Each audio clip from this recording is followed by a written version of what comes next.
Hi there. This is my initial reaction to the first Lord of the Rings prequel teaser trailer that they put out during the Super Bowl last night. That was a terrible teaser trailer, just from a marketing standpoint.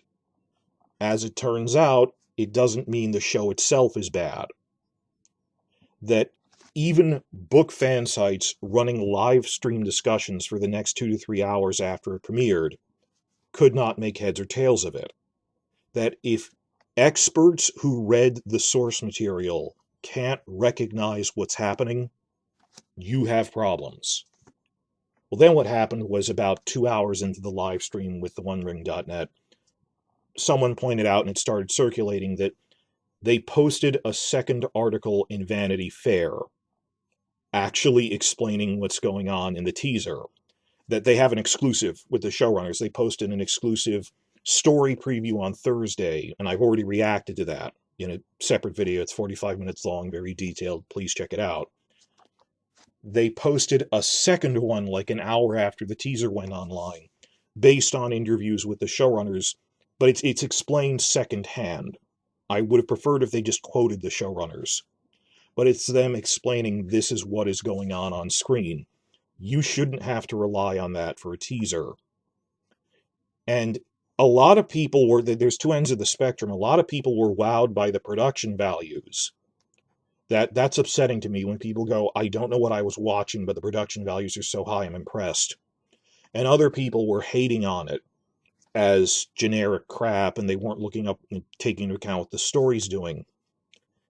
I have been taking a detached, objective, middle approach, and if you've all seen my first video on this, it was one big 45-minute video I cut up into 3 parts. That my official position is, given that they've shown us almost nothing, we have no specific reason to hate it yet, and that point still stands. There's nothing I, as a book fan, would hate.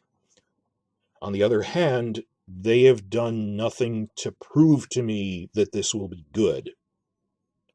Now, there are no structural problems that are massive inventions. It's, we don't know if the dialogue will be any good or the characterization on that more subtle level. But some see the glass as half full, and I'm at least trying to stick to they haven't done anything terrible yet. Now, I'm keeping this video short because I'm going to break this up into a point-by-point reaction videos. To keep this short, I'm not going to try to re-explain everything to a general audience. This is my quick reaction aimed at hardcore book fans who are already familiar with the backstory of the First Age, cross-referencing the Vanity Fair articles, the new Vanity Fair article actually explaining what's going on, with casting information that they put out. And yeah, this pretty much fits what you do in the books. It's just a terrible teaser that's non-informative. So this is short, skipping right to the point. If you haven't read it, you won't understand what I'm talking about, but I'm trying to keep this focused. And then I'll give a slower one going, okay, if you're new to this is what's going on in the First Age. Just because even the OneRing.net, we didn't know what was going on. Case in point, when that big scene of Galadriel and a few other elves climbing up an icy cliff in a frozen wasteland, everyone assumed that was the Helcaraxe, which is, it's this giant ice flow between two continents. And there's this big part in the First Age where Galadriel and some other elves migrate across it. Many of them die. And it's this whole big event. There's artwork of this, the crossing of Helcaraxe literally means grinding ice. They're crossing over these icebergs, and it's very dangerous. Everyone jumped to that conclusion. When the Vanity Fair article is snarking at us, well, obviously this is the Faradwaith, the frozen lands of the north. Faradwaith means northern wasteland. And you can tell who wrote Vanity Fair isn't familiar with the Silmarillion stuff because they got other things wrong, but then they say, well, obviously this is the Northern Waste. Well, maybe because there's more than one Northland. I'm picking that apart. I shouldn't be that. But the explanation they gave of that no, this is Galadriel, she's hunting monsters in the Faradwaith. Oh, that actually makes a lot more sense, and this all fits together. So from the book fan's perspective, keeping this short, There's basically 3 sets of characters and 3 storylines that we see in the teaser. Well, kind of 4, because the High Elves in Lindon have 2 viewpoint characters. One's Galadriel, the other is Elrond, and their paths intersect. They're interrelated, but they go and do different things. Then you have the proto-hobbits migrating in the Wandering Days in the Far East. We already knew about that from the first preview, the first article. And all the stuff of the meteor falling and the meteor man, as we say, and the proto-hobbits stumbling on him. We're pretty sure that's Sauron, but they're going to play it ambiguous. You know, angelic, possibly demonic being falling from heaven. And I wouldn't mind if that's just them crossing paths, because, yeah, he was in the East for a while, and they were migrating from the East. As long as they don't make it, oh my God, they helped make Sauron or something, or just they happened to stumble upon him as ships passing in the night, I'm fine with that.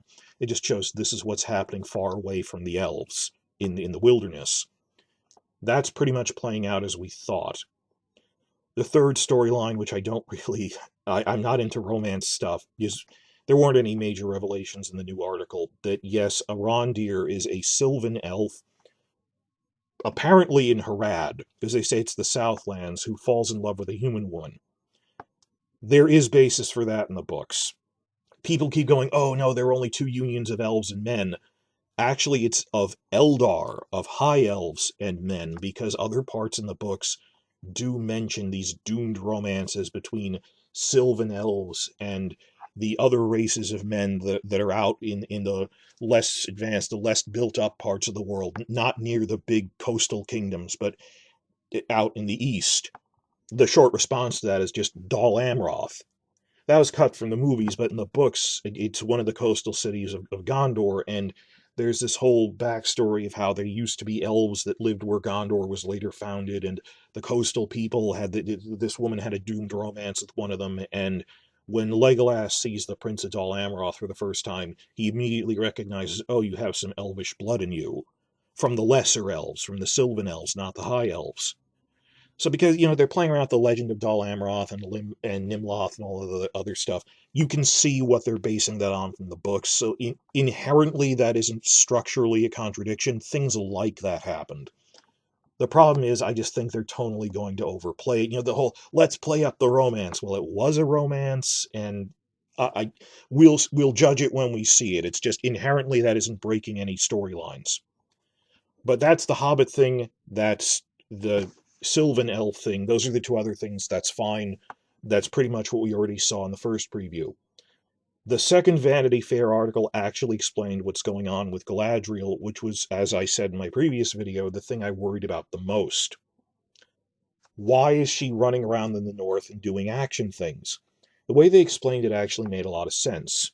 The way they're playing it is that Gil-galad is the new High King of the Elves, of the High Elves in Lindon, at the Grey Havens, and he wants to focus on rebuilding. That the first Dark Lord is destroyed, we lost a lot, but we're free to rebuild now. It's this era of peace. But Galadriel, always the foresighted one, is going, we have to make sure that we find all of the orcs, all the monsters, that we can't let even a few survive, because they'll eventually rebuild in the wilderness and might trouble us hundreds of years later. And he says, oh, you're just looking for trouble. They'll never rise again. A lot like what happened in the Hobbit movies. It's cyclical, that, yeah, people thought evil wouldn't rise again after Morgoth was destroyed at the end of the First Age. Then after Sauron was destroyed at the end of the Second Age, they thought he'll never rise again, and then he came back. And as Elrond says, it always happens. Evil always comes back. After just a respite, it comes again. The shadow always rises again. He says that in the Council of Elrond scene in the books. So we're at this, we've been devastated, but we won. Let's focus on rebuilding. And the thing a lot of people reacted to in my comments section is, and again, the whole thing, I don't think Vanity Fair fully understood what they were reporting on. They said she's commander of the northern armies, which makes no sense. She wasn't commander of all of the elves, the elf kingdoms in Eriador against Sauron, nor was she commander of all their armies against Morgoth. What they apparently meant is that she's the commander of the northern border guards of specifically the Kingdom of Lindon. because she volunteered. Because when Angband was destroyed, which used to be in the north, all the handful of surviving orcs and trolls and monsters and what have you fled directly east into Faradwaith, the northern wasteland, the northern mountains, all the polar regions. So there's just, like trolls hiding in caves deep in the frozen north, just a handful that are left, and a handful of orcs, but they'll eventually rise in numbers again if you leave them alone. So it makes sense that, yeah, Galadriel is the one who's always, because Melian taught her, always worry about the future, and always she gets visions and stuff. No, we need to keep hunting down the handful of remnant orcs and trolls and things, otherwise there'll be a problem later. Everyone else wants to focus on rebuilding. So that's, she volunteers to be commander of the Northern Border Guard. She's going out on ranging expeditions into the ruins of Eastern Angband and Faradwaith and stuff, hunting monsters. And that's what we see in the trailer. We see her climbing a cliff in Faradwaith, and later on we see her and her friends in a cave fighting some kind of ice troll. Yeah, that makes sense to me. The remnants of Morgoth's army, she's hunting them in the north, and everyone else says, yeah, we shouldn't worry about that.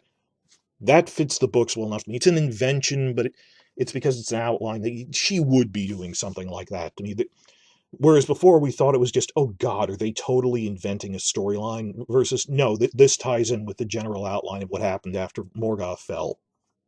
That's what Galadriel's doing. And at some later point in the season, probably because you get to Faradwaith by sailing up the coast, she'll get in a shipwreck and then meet a shipwrecked man named Halbrand, who's a Númenórean, and they'll get picked up by a Númenórean ship, and Galadriel will go to Númenor and apparently seek them out as allies against the rising darkness in the east. So that's the through line of how we work in Númenor into this. That's a bit more of an invention, but the books gloss over, well, how did the elves in Lindon reestablish contact with Númenor? Hundreds of years passed before they made contact again. And they're kind of condensing this into, well, Galadriel went there because she wanted to find more allies. So that's the through line. The main plot line is the High Elves are rebuilding in Lindon. Galadriel's commander of the Northern Border Rangers, doing scouting, sweep, and clear missions against the remnants of Morgoth's army. Later on, she'll look for allies in Númenor. Fair enough, that's a way to tie it all together. Meanwhile, the other half of the Lindon subplot, because they're related, is that younger Elrond is rising in prominence at Gil-galad's court. And he's politically savvy, he's smart, he's intelligent, he's rational, wise, and he's a good diplomat. So he goes on an important diplomatic mission. As this is important, it'll rise me in prominence in the court, that Gil-galad, as part of his rebuilding efforts, wants to renew all their old alliances, like with the dwarves, because everything's been devastated. They're basically, everyone's just refugees fleeing the destruction of Beleriand. So he sends Elrond east to Khazad-dûm to renew their old alliance with the dwarves, who they haven't seen in a long time because everything got destroyed. And on the one hand, he doesn't think evil will rise again. On the other hand, we need to rebuild the kingdoms we've lost. We need to, if nothing else, rebuild trade. That the dwarves, we were allies against Morgoth. So yeah, that reasonably fits with what the books did, that during the Second Age, the elves befriended Khazad-dûm. This is before they really became alienated again, and it's actually more that Galadriel befriended Khazad-dûm because she settled in Lothlorien on their doorstep. But this is before Lothlorien was founded, so okay, fair enough. It's not unreasonable to think that at some point Elrond went on a diplomatic mission to Khazad-dûm. When we're just waking up from after the War of Wrath is over, we're trying to rebuild. Let's send an ambassador to Khazad-dûm, and that's the through line. So you'll see Elrond and Galadriel in the Grey Havens with Gil-galad. Galadriel goes north to the Frozen Wastes, then west to Númenor. Elrond goes east to renew their alliance with the dwarves.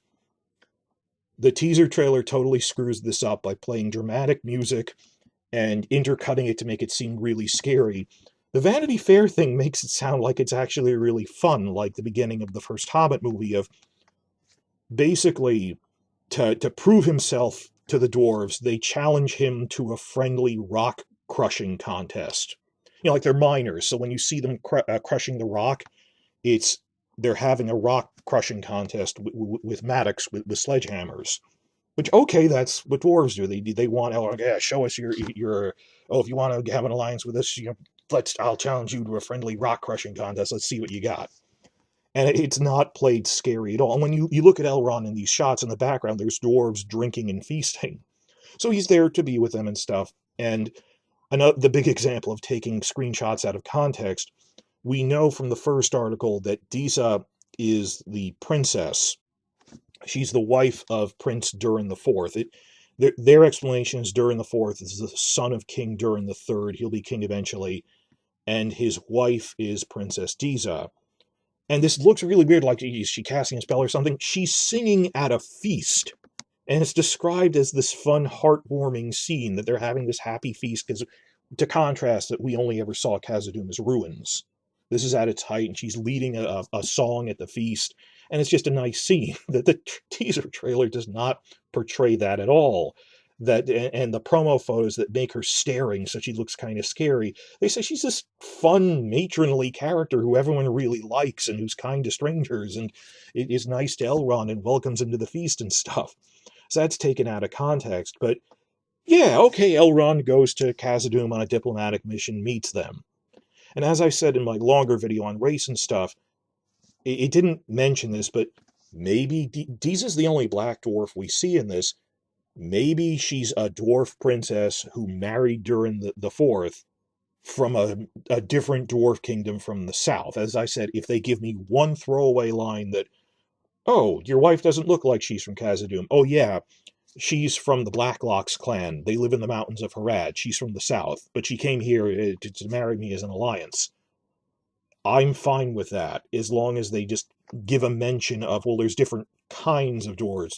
There's different tribes between them.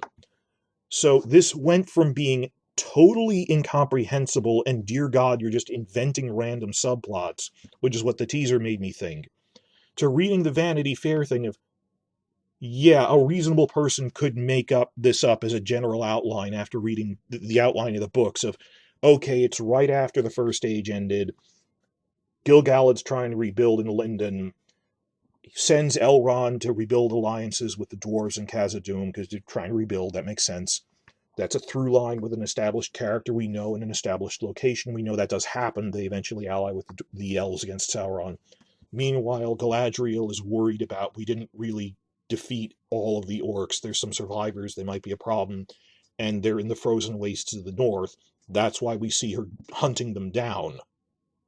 That makes complete sense to me. It's an invention, but it's within the outline. That yes, something like this was probably happening.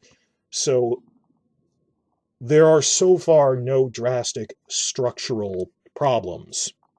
I mean, the hobbits we don't see that much of, but the one line of dialogue we had, there has to be something outside of our wandering, I think is referring to that this is the hobbits during the wandering days, which I mentioned in my preceding video, their migration period.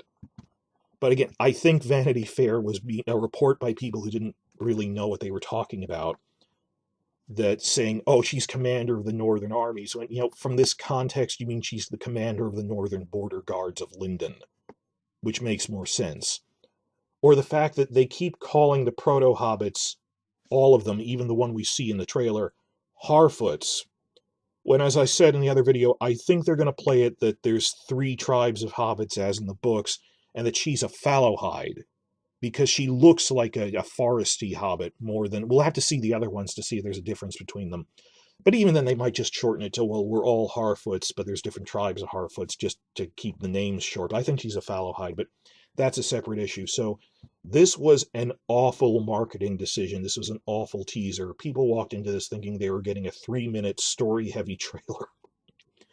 But then I read the Vanity Fair article and went, as a book reader, I feel better about this than when I made my first videos on this Thursday, the first Vanity Fair article. I still have deep concerns that the showrunners are inexperienced and were hired due to insider favoritism or something, or loyalty, and all of that. But I think we're looking at something with the quality level of the Hobbit films, which for me is a compliment. That they were uneven, but like you could have invented scenes of Legolas jumping across falling stones while fighting Bolg, which really was over the top. And in the same movie, third movie, had this really cool, invented, but based on the book scene of the White Council attacking Dol Guldur, of Galadriel fighting Sauron. Those were both in the same movie, and there was lore stuff, as well as we added in things to jazz it up, and it's mixed, but I wouldn't call it an unmitigated disaster.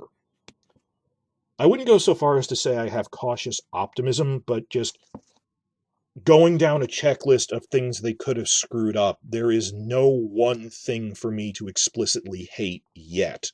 Even the race stuff, I would have done that. Well, it's the whole world. There's black people in Harad, and if there's black humans, there's probably black dwarves in Harad. Why wouldn't there be? I don't take issue with that. As I said, the biggest thing I was upset about was Galadriel's story. When you read what the new Vanity Fair article says, it actually falls into place and becomes coherent and kind of fits her book story surprisingly well. They might get it wrong on the tonal level. Like if they overplay I'm a warrior princess, that is very easy to screw up. Or you could do it right, like Éowyn is both a warrior princess and a character in the movies. So I made this relatively short, just off the top of my head, for the book fans, that I stayed up till 2 or 3 in the morning, cross-referencing all the information, scripting out videos, and I started making this at 11 o'clock, 7 hours later. This is for if you already read the books and know what I'm talking about, and I'll split off other videos to say, okay, if you didn't read the Silmarillion, this is what's happening. But yeah, go and read the Vanity Fair second article. This is what the teaser trailer should have conveyed. They need new marketing people.